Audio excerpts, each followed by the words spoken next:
ikaze kuri uyu mugoroba wo ku itariki ya 13 ukwezi kwa gatandatu umwaka w'2020 reka nkomeze kubifuriza kugira umugoroba mwiza wo kuri uyu wa gatandatu ndetse no gukomeza kugira weekend nziza aho muherereye hose. Kuri wowe uba wafashe umwanya wawe gukurikirana amakuru yacu, ibiganiro tugenda tugutegurira umunsi ku munsi gatanu kuri gatanu. Jya munsi video yawe n'ubundi wipfu gato mu ruhande rw'iburyo kore kuri subscribe ndetse unanyeganyeza akazogeraho mbukandeho kugira ngo ujye uwa mbere mu kuba wabona amakuru yabonere ku gihe mu gihe tumaze gutegura inkuru ndetse no kuzitunganya. Muri aya masaha y'umugoroba rero nk'uko urwego rw'igihugu rw'ubugenzacyaha rumaze kubidutangariza, RIB ikaba irimo irasaka urugo rwa Ingabire Victoire. Ngira ngo rero Ingabire Victoire ni umwe mu batavuga rumwe n'ubutegetsi bw'igihugu cy'u Rwanda, akaba aherutse guhabwa imbabazi n'umukuru w'igihugu mu mwaka w'2018 ku birebana na Ingabire Victoire. Ni ukubera iki rero urwego rw'igihugu rw'ubugenzacyaha rurimo rurasaka urugo rwa Ingabire Victoire? Se rero ni iki barimo barasaka muri uru rugo nk'uko tugiye kubigarukaho muri iyi nkuru ku buryo urambuye. Ngwaye ikaze.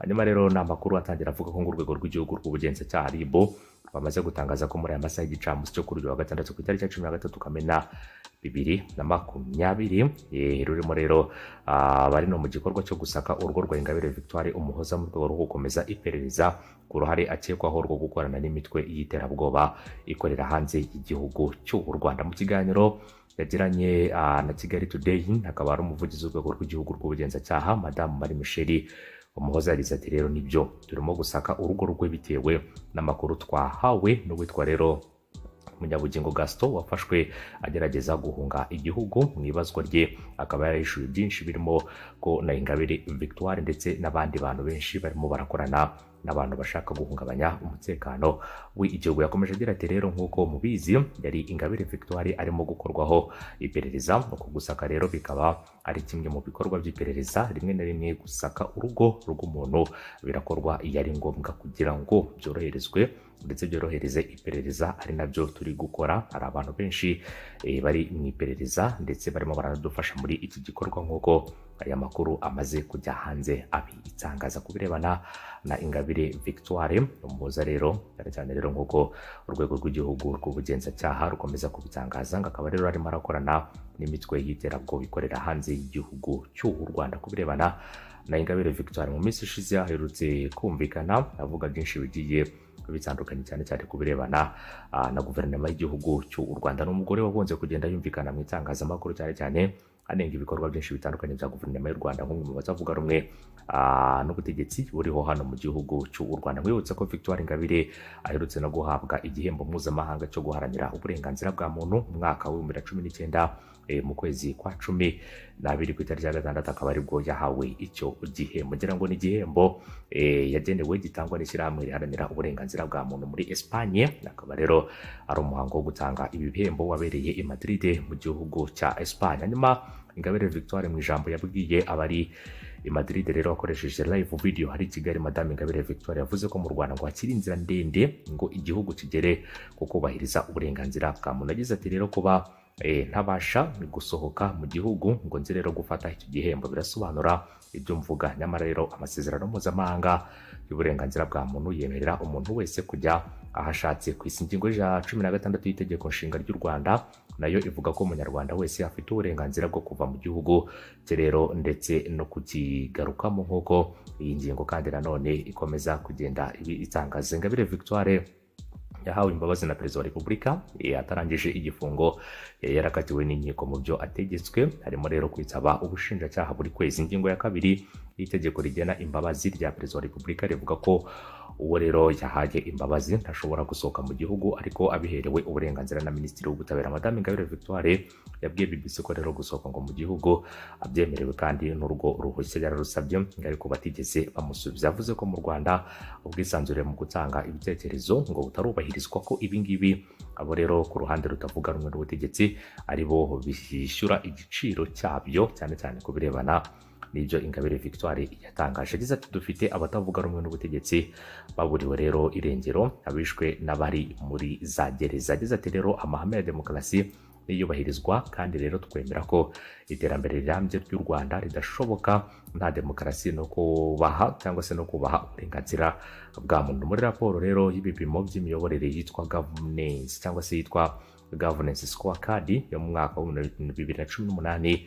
Ubutegetsi bw'u Rwanda bavuga ko rero igipimo cyo kubahiriza uburenganzira bwa muntu hano mu gihugu cy'u Rwanda kiri ku rugero rwa 87.61%. Aho ngaho rero akaba ari muri iyo raporo iheruka gusohoka cyane cyane mu mwaka wa 2018 irebana n'iyubahiriza ry'uburenganzira bwa muntu. Igihe Ingabire Victoire yahawe cyashyikirijwe abana be, umwe rero muri bo yavuze ijambo rishyigikira ibikorwa by'umubyeyi we muri gahunda ze za buri munsi. Aherutse gushinga ishyaka bita Darifu Umurinzi, kugira ngo rero n'ishyaka benshi mwagiye mwumva byinshi bitandukanye ku birebana n'iri shyaka rya Victoire Ingabire yise rero Darifa Umurinzi, cyangwa se icyo twita Development and Liberty for All. Akaba ari ishyaka ribarizwa hano mu gihugu cy'u Rwanda, rikorera ku butaka bw'igihugu cy'u Rwanda. Mbere yuko hashinga iri shyaka yabaga mu ryo twita FDI nyinshi, akaba ari imwe mu mashyaka abarizwa rero mu mpuzamashirahamwe y'amashyaka agera kuri 5 atavuga rumwe n'ubutegetsi bw'igihugu cy'u Rwanda, ndetse anafite imitwe imwe n'imwe ikorera mu mashyamba ya Repubulika Iharanira Demokarasi ya Kongo. Imitwe rero ikaba yaragiye yumvikana nk'imitwe ishaka guhungabanya umutekano w'igihugu cy'u Rwanda mu bikorwa byayo bigiye bitandukanye. Ingabire Victoire nawe yajya gufungwa, akaba rero yaragiye gufungwa akurikiranyweho ibyaha byinshi bigiye bitandukanye, cyane cyane ku birebana no gushaka guhungabanya umutekano w'igihugu ndetse no kugambanira igihugu ndetse n'ubutegetsi buriho n'ibindi bikorwa byinshi bitandukanye. Bimwe muri bimwe akaba harimo rero bimwe mu byo tibuka birebana n'ibyo bikorwa. Gusa rero nk'uko n'undi natangiye mbivuga, n'amakuru yaturutse mu rwego rw'igihugu rw'ubugenzacyaha bamaze gutangariza ko uyu munsi bagiye gusaka urugo rwe kugira ngo bakomeze ibikorwa byo gushakisha ibimenyetso byinshi mu byo uyu mugore akekwaho byo gukorana n'imitwe y'iterabwoba ikorera hanze y'igihugu cy'u Rwanda. Ngwaye rero yamba aho uherereye hose, reka nkwifurize gukomeza kugubwa neza no kugira umunsi mwiza kuri mwese mukomeje kubana natwe. Reka rero dukomeze kubifuriza kugira weekend nziza kuri mwese, weekend nziza kandi ikomeze kubaryohera. Abantu benshi bakomeje kugenda bavuga bati se weekend itarimo imyidagaduro ishobora kuturyohera gute? Gusa rero uko byagenda kose igomba kukuryohera rero, kubera ko amategeko ndetse n'amabwiriza yashyizweho arutse iyo weekend, kubera ko ibyo turimo turirinda birenze kuba twatekereza iyo myidagaduro ndetse n'ibindi bikorwa ibyo ari byo byose. COVID-19 ni icyorezo cyugarije isi, igihugu cy'u Rwanda, kuko rero ubu ngubu amakuru dufite nuko mu karere ka Rusizi hamaze kuboneka umubare munini urenga umubare w'abantu 80 bamaze kugaragaraho iki cyorezo mu karere ka Rusizi. Ntabwo byigeze bikunda kugaragara no mu gihugu cy'u Rwanda ko hashobora kuboneka umubare uyu nguyu, aho byigeze kugaragara ni mu karere ka Kirehe, ahigeze kugaragara abarwayi 100 barengaho. Imibare ntabwo ndi kuyibuka neza, ariko abarwayi bose baragaragaye hari mu karere ka Kirehe, cyane cyane rero ubwo iki cyorezo cyadukaga hano mu gihugu cy'u Rwanda. Gusa rero inzego zibishinzwe zaragerageje gukora ibishoboka byose kugira ngo zibashe gukumira iki cyorezo, ndetse mu mujyi wa Kigali birakunda ndetse n'ahandi henshi birakunda, ariko ubwo ibikorwa bimwe na bimwe byasubukurwaga. Hari abantu bagiye bava muri Repubulika Iharanira Demokarasi ya Kongo bakambuka bakoresheje inzira za panya. Inzira nakwita ko ari inzira zitari nziza zemewe n'amategeko, aho guca rero ku mupaka ngo basakwe ndetse banapimwe COVID-19, ahubwo bagaca inzira zitemewe bakinjira bakajya mu baturage bagatangira kwanduza abantu. Ibi ngibi byatumye Rusizi hashyirwaho akato k'ibyumweru 2 twakwita rero isolation, cyangwa se kuba bashyirwa muri gahunda ya lockdown. Sorry ntabwo ari akato, ahubwo ni lockdown. Isolation niyo kato ko kuba rero umuntu akingiranye cyangwa se ari ahantu hamwe akitabwaho rero kugira ngo atabasha kuba yakwanduza abandi. Gusa rero muri Rusizi bari muri lockdown y'ibyumweru 2. Ni gahunda ya guma mu rugo yashyizweho rero na guverinoma y'u Rwanda mu itangazo ryashyizwe ahagaragara na Minisitiri w'Ubutegetsi bw'Igihugu Professeur Shyaka Anastase. Ikindi kandi nuko Minisitiri w'Ubuzima Dr Ngamije Daniel yavuze ko abamotari bakomeje kugenda bagaragaraho rero amakosa atandukanye, avuga ko nta kintu kimwe gishobora kubabuza kubasubiza mu rugo.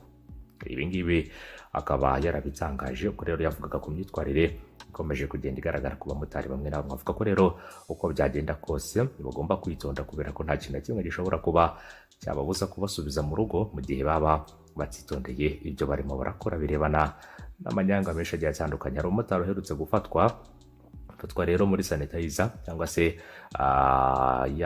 cyangwa se icyo twakwita nk'umuti ukoreshwa mu gukaraba intoki no gusukura ibiganza kuri buri muntu wese yari yawukoresheje, ariko rero awukoresha ashyiramo amazi, awukoresha rero washyiramo amazi. Ibi ngibi byaje kugaragara ko ari amanyanga mu rwego rwo kwirinda rero arimo arakorwa, cyane cyane ku birebana n'abo bamotari. Ariko ntabwo twakwifuza ko basubira muri guma mu rugo, turifuza ko bakomeza bagakora ubuzima bwabo bukagenda neza, ndetse n'ibikorwa byinshi bitandukanye barimo barakora nabyo bigakomeza kugenda neza, imiryango yabo igakomeza kubaho neza n'ubundi nk'uko kuva bakwinjira mu kazi nabyo rero byakomeje kugenda byigaragaza ko ubuzima byibuze busa naho bwasubiye mu buryo bitandukanye n'uko mbere batakaga bavuga ko nta kintu bafite, ikindi kandi bakavuga ko niba rero bari muri gahunda yo guma mu rugo, guverinoma yabatekerezaho mu gihe abandi bari mu bikorwa bitandukanye. Urabizi ko ibikorwa bitandukanye byasubukuwe, ariko abamotari baravuga bati stop, memuretse gatoya tubanze turebe situwasiyo y'uko icyorezo gihagaze, hanyuma tuzasubukura ibikorwa byanyu bimwe na bimwe bigiye bitandukanye. Umunsi mwiza, ndabashimiye kuba mvanze amakuru no kuba ndabona ko byinshi bitandukanye magira ngo tubashe no kuganira twibukiranye byinshi bitandukanye